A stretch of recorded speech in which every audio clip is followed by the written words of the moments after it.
Welcome to academic classes में आपका स्वागत है। इस वीडियो के अंतर्गत हम क्लास 9th का बहुपद चैप्टर पढ़ने वाले हैं, जो कि अध्याय नंबर 2 है। इस वीडियो में हम बहुपद के बारे में जानेंगे। बहुपद कितने प्रकार के होते हैं, बहुपद के कितने बहुपद को कितने चर के लिए माना जाएगा इसको, ठीक है। ये सारी बातें हम इस वीडियो के में चर्चा करेंगे, ठीक है। तो इस वीडियो में हमें कौन सा चैप्टर पढ़ना है? बहुपद, ठीक है। तो चलिए हम बहुपद के बारे में पढ़ते हैं। सबसे पहले बहुपद कहते किसे हैं? बहुपद जो होता है बहुत से पद, ठीक है, यानी जिसमें एक से ज़्यादा पद हो जाते हैं, उन्हें क्या बोलेंगे? बहुपद बोलेंगे, ठीक है। और इसमें क्या होता है? चर, ठीक है। अगर चर होता है तो वो चर वाला बहुपद माना जाएगा। अगर वो अचर, उसमें अचर पद शामिल है तो वो अचर बहुपद माना जाएगा, ठीक है। जैसे मैं अगर लिखता हूँ x³ + 2, ठीक है, तो इसको क्या माना जाएगा? एक चर बहुपद माना जाएगा। क्या माना जाएगा? चर बहुपद, क्योंकि इसमें चर पद शामिल किया गया, इसीलिए इसको चर बहुपद कहा जाएगा, ठीक है। जो और अचर बहुपद किसे कहेंगे? जैसे मैं लिख देता हूँ 2, तो ये क्या हो जाएगा? एक अचर बहुपद हो जाएगा, ठीक है। तो चलिए हमें आगे इसमें पढ़ते हैं। बहुपद कितने प्रकार के होते हैं ये भी जानना बहुत ज़रूरी है।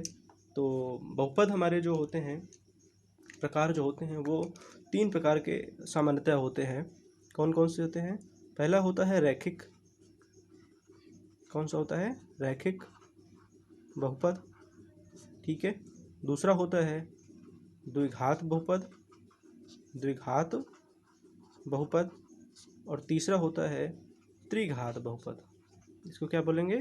त्रिघात बहुपद, ठीक है। तो ये 3 प्रकार के हमारे बहुपद होते हैं, ठीक है।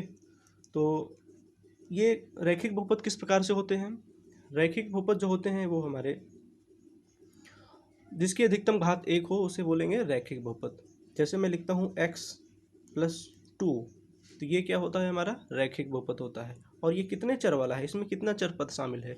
एक चर पद शामिल है, इसीलिए इसको एक चर रैखिक बहुपद बोलेंगे। एक चर रैखिक बहुपद, क्योंकि इसमें एक चर शामिल है और इसमें पदों की संख्या कितनी है? 2 हैं, ठीक है। एक चर है, एक अचर है, ठीक है। तो इसीलिए इसको बोला जाएगा एक चर रैखिक बहुपद, ठीक है। अगर मैं दूसरा लिखूँ x+y, तो इसको भी माना जाएगा रैखिक बहुपद, क्योंकि इसमें अधिकतम घात कितनी है? 1 है, इसीलिए इसको भी क्या कहा जाएगा? एक चर नहीं कहा जाएगा। क्यों? क्योंकि इसमें 2 चर शामिल हो गया है, तो इसलिए इसको 2 चर रैखिक बहुपद बोलेंगे, ठीक है। तो ये रैखिक बहुपद हो गया। दूसरा टॉपिक है द्विघात बहुपद, जिसमें अधिकतम घात है ना, जिस चर पे अधिकतम घात कितनी हो? 2 होती हैं, उसे क्या बोलेंगे? द्विघात बहुपद। जैसे मैं लिखता हूँ x² + 2x, ठीक है। तो इसमें चर पर अधिकतम घात कितनी है? 2 है, इसीलिए इसको क्या बोला जाएगा? द्विघात बहुपद, ठीक है। तो ये हो गया द्विघात बहुपद, ओके। और त्रिघात बहुपद, त्रिघात बहुपद में जिसमें अधिकतम घात कितनी हो? 3 हो, ठीक है। जैसे x³ + 2x², ठीक है। तो यहाँ अधिकतम घात कितनी है? 3 है, इसीलिए इसको क्या बोला जाएगा? त्रिघात बहुपद। क्लियर है? चलिए अब आगे हम इसके मानक रूप को भी देख लेते हैं। इम्पोर्टेंट है वो भी जानना, है ना। तो रैखिक बहुपद का मानक रूप होता है ax + b होता है, ठीक है। ये क्या है? मानक रूप है। तो मानक रूप क्या है? रैखिक बहुपद का क्या है? ax + b है। द्विघात बहुपद का मानक रूप क्या होता है? द्विघात बहुपद का मानक रूप होता है ax² + bx + c, ठीक है। और त्रिघात बहुपद का होता है ax³ + bx² + cx और +d, ठीक है। क्लियर है? तो ये क्या होते हैं हमारे? ये जो a b c d जो होते हैं, ये वास्तविक संख्याएं होती हैं, ठीक है, रियल नंबर्स होते हैं। इससे पहले मैं वीडियो में बता चुका हूँ, आप लोग वीडियो में जा कर के देख सकते हैं, ठीक है। वास्तविक संख्याएं किसे कहते हैं? क्लियर है? तो चलिए अब आगे इसमें बढ़ते हैं, ठीक है। ये बेसिक हो गया इसमें का बहुपद का। अब इसमें कुछ सवाल देख लेते हैं प्रश्नावली के, ठीक है। और इसमें और कुछ खास है नहीं है, तो चलिए इसमें सवाल देखते हैं।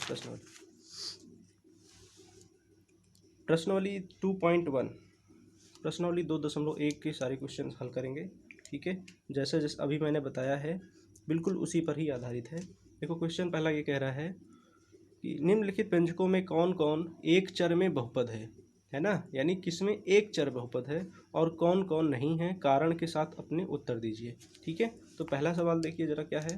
पहला सवाल क्या है, 4x square minus 3x plus 7।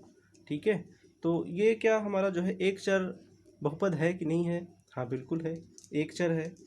साफ साफ दिख रहा है कि इसमें जो है एक ही चर शामिल है, वो भी कौन सा है, x। इसमें एक ही चर जो है शामिल है और उसका क्या नाम है, x। ठीक है, तो इसीलिए इसको क्या बोलेंगे, एक चर में बहुपद, एक चर में बहुपद। समझ गए?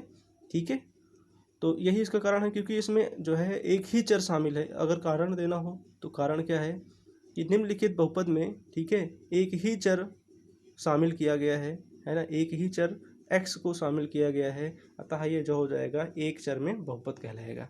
ठीक है, और दूसरा क्या है, y square plus under root 2। तो यहाँ भी क्या है, एक चर है ना, चर कितना शामिल है, एक ही चर है, और इसमें जो है अधिकतम घात कितनी है, 2। फिलहाल ये तो नहीं पूछा गया है कि ये द्विघात का है या त्रिघात का है, केवल यही पूछा गया है कि एक चर में बहुपद है कि नहीं है। ठीक है, तो ये क्या हो जाएगा, एक चर में बहुपद ये भी होता है। ठीक है, तीसरा वाला क्वेश्चन देखते हैं। तीसरा वाला क्वेश्चन क्या है, 3√2 3√t प्लस t√2। देखो यहाँ ये जो है बात, इस थर्ड वाले क्वेश्चन में कुछ समझने वाली बातें हैं, इसको आप समझ लीजिए। 3√t, ठीक है, तो आप लोग ये बात समझ लीजिए कि किसी भी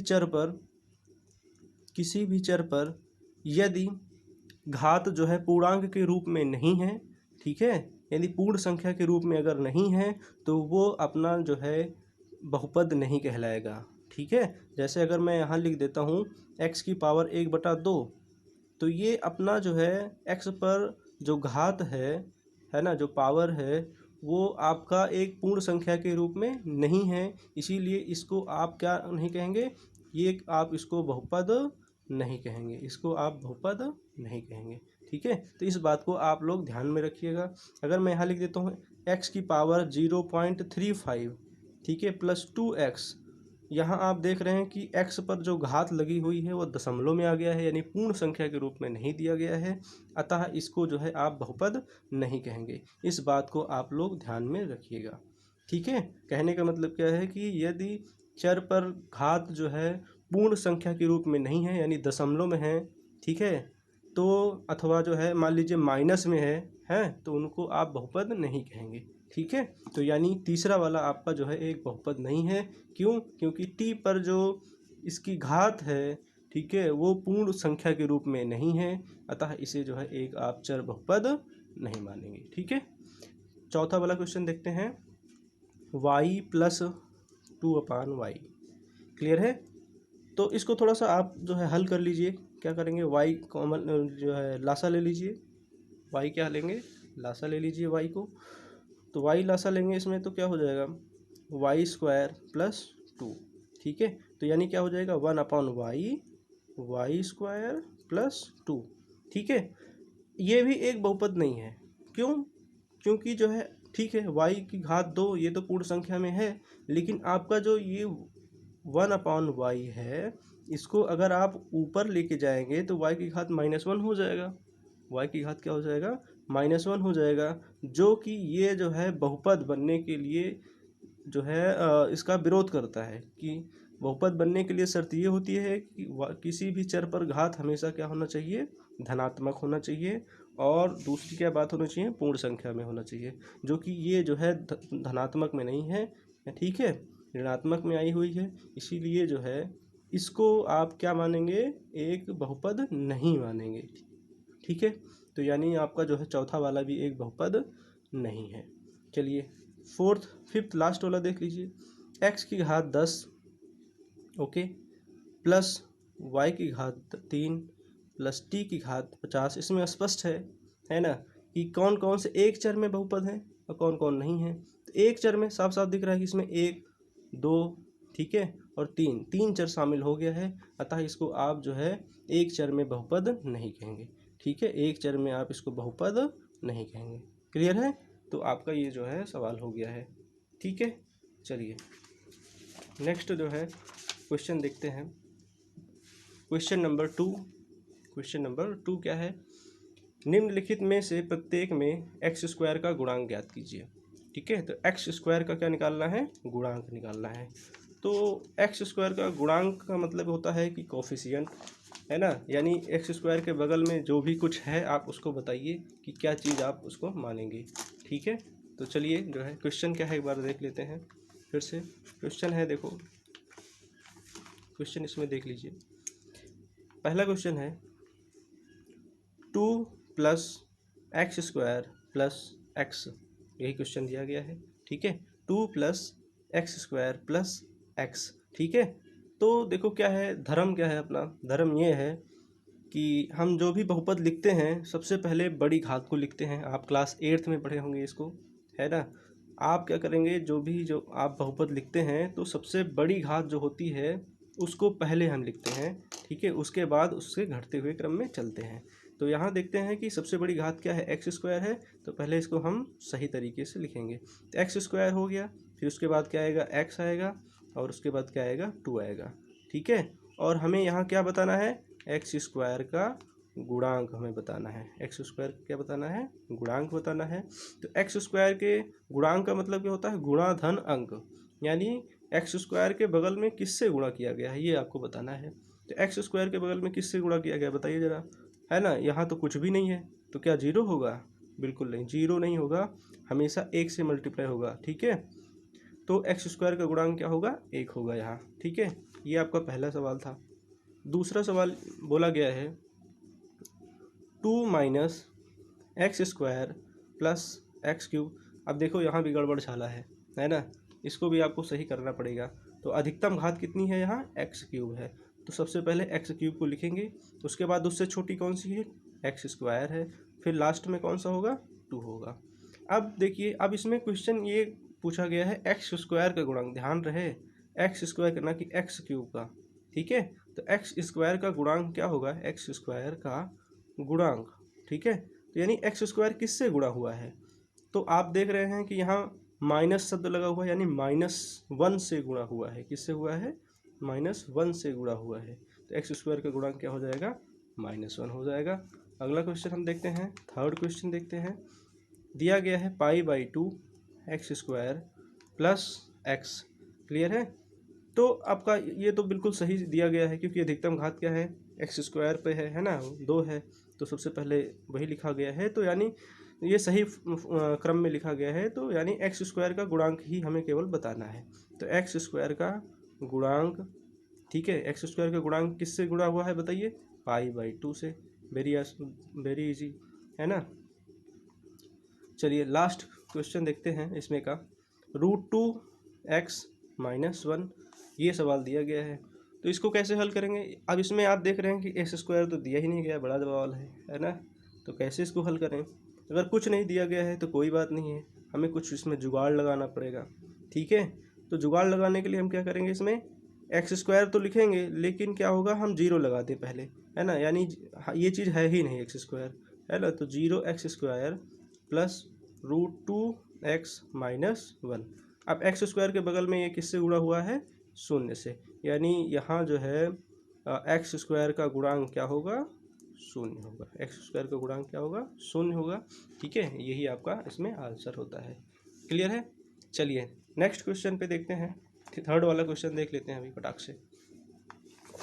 क्वेश्चन क्या है, 35 घात के द्विपद और 100 घात के एक पदी का एक एक उदाहरण दीजिए। ठीक है, तो ये तो बिल्कुल जो है, आप इसके कई आंसर हो सकते हैं, है ना, सबके अलग अलग आंसर हो सकते हैं। ठीक है, लेकिन आपका जो है लॉजिक एक ही होना चाहिए, है ना, जो कॉन्सेप्ट कह रहा है वही होना चाहिए। देखो 35 घात के द्विपद, 35 घात के द्विपद, ठीक है, तो 35 घात के द्विपद का मतलब क्या हो जाएगा, x की घात 35, और द्विपद कह रहा है तो इसमें आप चाहे जो है 2 जोड़ दीजिए या कुछ भी जोड़ दीजिए, है ना, मतलब 2 पद होना चाहिए। तो 35 घात के द्विपद और 100 घात के एक पदी। 100 घात के एक पदी का मतलब क्या हो जाएगा, x की पावर 100 का क्या देना था, एक एक उदाहरण, तो आपका ये उदाहरण हो गया।